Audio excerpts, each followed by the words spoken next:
गजानन माऊली गण गण गणात बोते। या व्हिडिओकडे दुर्लक्ष करू नका, कारण माऊली तुम्हाला एक संदेश देऊ इच्छित आहे। मला माहीत आहे सध्या तू कोणत्या परिस्थितीला तोंड देतो आहेस, पण काळजी करू नकोस। माझे आशीर्वाद क्षणोक्षणी तुझ्या पाठीशी आहे। तुझ्या आयुष्यात सुख दुःख काहीही आले तरी तू माझ्या चरणी अर्पण करत असशील तर तुझी साथ मी कधीही सोडणार नाही। मी तुझ्यावर आणि तुझ्या कुटुंबावर प्रेम आणि शांतीचा वर्षाव करीन। तुझा माऊलींचा या आशीर्वादावर विश्वास असल्यास जय गजानन माऊली टाईप कर। आता तुझ्या आयुष्यात सर्व काही बदलणार आहे। तुझा माझ्यावर दृढ विश्वास असू देत। काळजी करणे थांबव।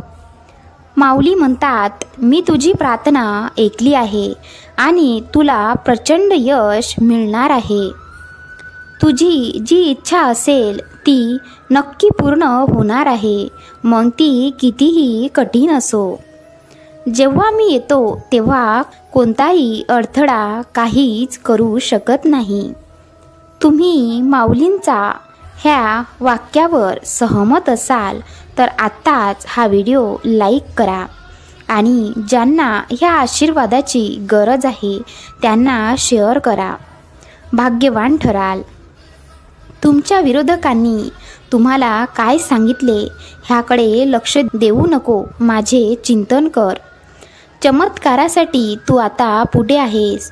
तुझ्या आयुष्यात काहीतरी चांगले घडणार आहे। मी तुला म्हणत नाही, तू मंदिरात ये, उपास तपास कर, अंतकरणाने माझे नाव घेऊन मला स्मरण कर। तुझे सर्व संकट दूर कसे होतील तुलाही कळणार नाही। भूतकाळात जे घडले त्यामुळे दुःखी होऊ नकोस। जे घडलं ते तुझ्या भल्यासाठीच होतं। चिंता आणि बेचैनी सोडून वर्तमान काळाचा सदुपयोग भविष्य सावरण्यासाठी कर। जो माणूस भूतकाळातल्या गोष्टी आठवून चिंता करीत बसतो तो कधीही सुखी होऊ शकत नाही। झालेल्या गोष्टींविषयी चिंता करून काहीही लाभ नाही। भूतकाळात जे चांगले किंवा वाईट कर्म केले असतील त्यापासून धडा घेऊन पुढे जात राहा। तुझ्या हातून ज्या वाईट गोष्टी घडल्या त्या पुन्हा होणार नाहीत यासाठी दक्ष राहा। शिव शंभो हर हर महादेव गण गण गणात बोते। व्हिडिओ शेवटपर्यंत पाहिल्याबद्दल धन्यवाद।